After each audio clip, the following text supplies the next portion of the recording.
என்ன மித்ரா சார் இது? உங்களை சுத்தி என்ன நடக்குதுன்னு கவனிக்க மாட்டீங்களா? முன்ன பின்ன யார் இருக்காங்கன்னு ஒரு வாட்டி பார்த்து நடக்க மாட்டீங்களா? கொஞ்சம் ஏதாவது மிஸ் ஆயிருந்தா உங்க உயிருக்கே ஆபத்தாயிருக்கும். இப்படி அலட்சியமா இருந்தா எப்படி? ஏதோ யோசிச்சுக்கிட்டு நான் கவனிக்கல பாகியலட்சுமி. அததான் நானும் கேட்டுக்கிட்டு இருக்கேன். இவ்வளவு அலட்சியமா ஏன் இருக்கீங்க? அப்படி தீவிரமா நீங்க என்ன யோசிச்சுக்கிட்டு இருக்கீங்க? இந்த மாதிரி இடத்துக்கெல்லாம் வரும்போது எவ்வளவு எச்சரிக்கையா இருக்கணும், இது கூட உங்களுக்கு யாராவது சொல்லணுமா? பாகியலட்சுமி, உன் முன்னாடி நிக்கிறது உன் பாஸ். அவர்கிட்ட எப்படி பேசணும், என்ன பேசணும்னு கொஞ்சம் யோசிச்சு பேசு.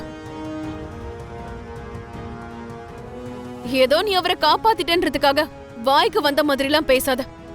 இங்க பாருங்க மனிஷா மேடம், நம்ம கூட இருக்கிறது பாஸா இருந்தாலும் அவர்கிட்ட நம்ம எம்ப்ளாயியா இருந்தாலும் சரி, உயிர் விஷயம்னு வந்துட்டா நம்ம எல்லாரும் ஒண்ணுதான்.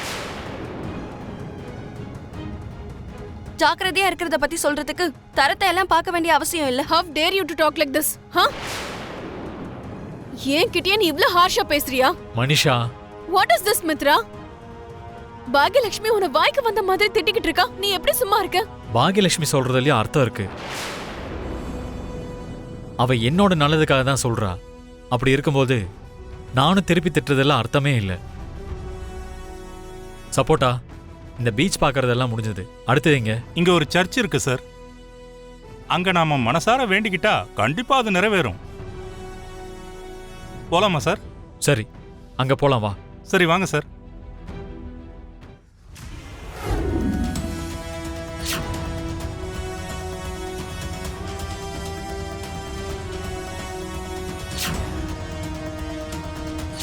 என்ன சின்னத்தை இதெல்லாம்? என்ன சாதிக்கணுங்கிறதுக்காக நீங்க இதெல்லாம் பண்ணீங்க? எல்லாரும் ஒற்றுமையா இருக்க இந்த குடும்பத்துல புது பிரச்சனைகளை கொண்டு வரக்கூடாதுங்கிற எண்ணத்துல நீங்க பண்ண காரியத்தை நான் வெளியில சொல்லல. லக்ஷ்மி, அரவிந்த் அக்கா நெக்லஸை இல்லாம பண்ணி அவங்களோட அகங்காரத்தை அது மூலமா அழிக்கணும்னு பிளான் பண்ணிட்டு இருந்தேன். அரவிந்த் அக்கா மரியாதைய 10 பேர் முன்னாடி ஒண்ணு இல்லாம ஆக்கணும்னு நினைச்சேன். ஆனா எல்லாத்துக்கும் நீதான் குறுக்க நிக்கிற. நான் ரொம்ப நாளா யோசிச்சு போட்ட பிளான் மொத்தத்தையும் நீ நாசம் பண்ணிட்ட.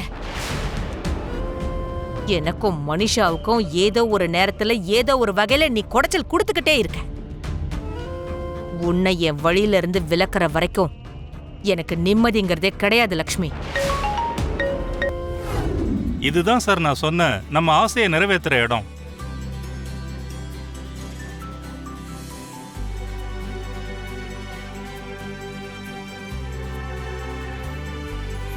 பூட்டு போடும்போது நம்ம மனசுல என்ன நினைக்கிறோமோ அது கண்டிப்பா நடந்துரும் சார். இது ஏதோ இன்ட்ரெஸ்டிங்கா இருக்கே. அப்படின்னா இங்க நான் தான் முதல்ல வேண்டிக்க போறேன். அப்ப பூட்டு எங்க கிடைக்கும்? இதோ உனக்காக நான் எப்போ வாங்கிட்டு வந்துட்டேன். இந்த வாங்கிக்க.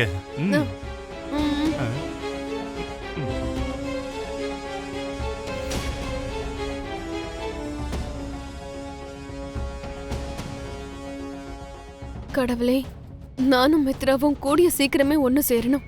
அந்த லக்ஷ்மி கிட்ட இருந்து மித்ரா நிரந்தரமா பிரிஞ்சு வந்துடணும்.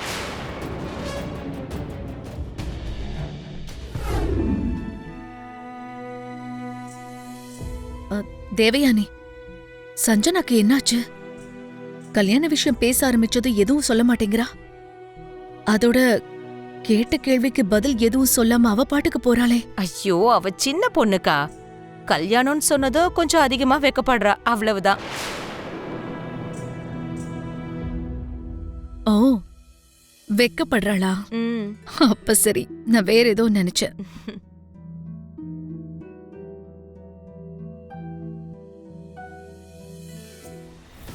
ஏ சஞ்சனா, இதுதான் வேண்டாங்கிறது.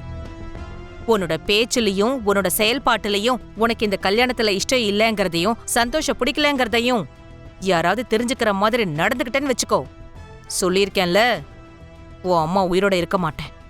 தூக்கு மாட்டி தொங்கிடுவேன். உன் அம்மா உயிரோட இருக்கக்கூடாதுன்னு நினைச்சேன்னா உன் இஷ்டப்படி நடந்துக்கலாம், புரிஞ்சுதா?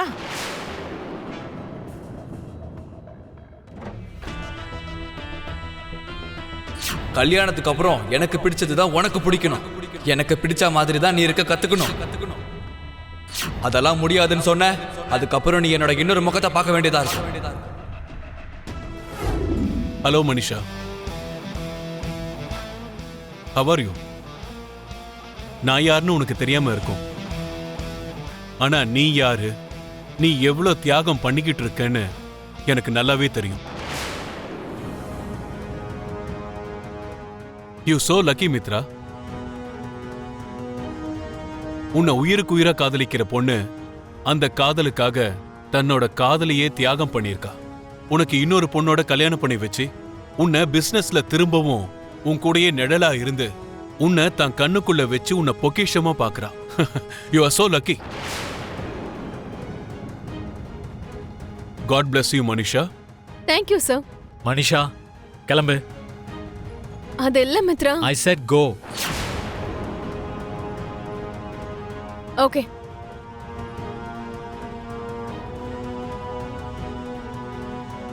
மித்ரா, உன்னோட மொத்த விக்கிபீடியாவும் இப்ப என் கைக்குள்ள இருக்கு. அடிப்பட்டதுக்கு அப்புறமாவது நீ திருந்துவேன்னு நினைச்சேன். இன்னும் அப்படியே தான் இருக்க. என்னோட வழி எப்பவும் ஒண்ணுதான் மித்ரா. ஆனா நீயும் உங்க அப்பாவும் என் வழியில வந்து என் பிசினஸையே நாசமாக்கிட்டீங்க. எனக்கு ஒரு பெரிய அவார்டு கிடைக்கும் போது என் மேல இல்லாத பொல்லாத பழியெல்லாம் போட்டு அந்த அவார்டு கிடைக்காத மாதிரி பண்ணிட்டீங்க. சொசைட்டில எனக்கு இருந்த பேரையும் புகழையும் ஒரேடியா தரமட்டமாக்கிட்டீங்க. தீப்பெட்டி மாதிரி பில்டிங்ஸை கட்டி மக்களை ஏமாத்துனது நீ. குவாலிட்டி இல்லாத பில்டிங்கை கட்டி மக்கள் கிட்ட இருந்து பணத்தை சுட்டது நீ. மக்களையும் அரசாங்கத்தையும் ஏமாத்தின உனக்கு எப்பவும் தோல்விதான் இருக்கும். உனக்கு அதுதான் நடந்திருக்கு. இப்பவாது அதை நினைச்சு வருத்தப்படு.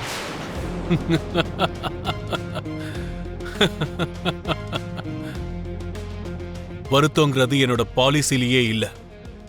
என்னோட பல்ஸ்லயும் என்னோட ரத்தத்திலையும் பழி வாங்கறதும் பகையும் மட்டும்தான் இருக்கு.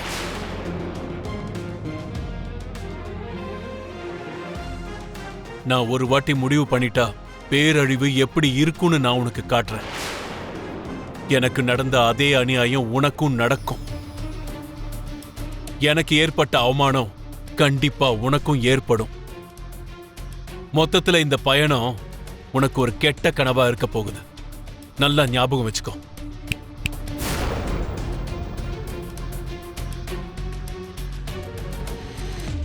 தண்ணீரில் நீந்துற மீனுக்கு வெறும் துடுப்பு மட்டும்தான் இருக்கும்.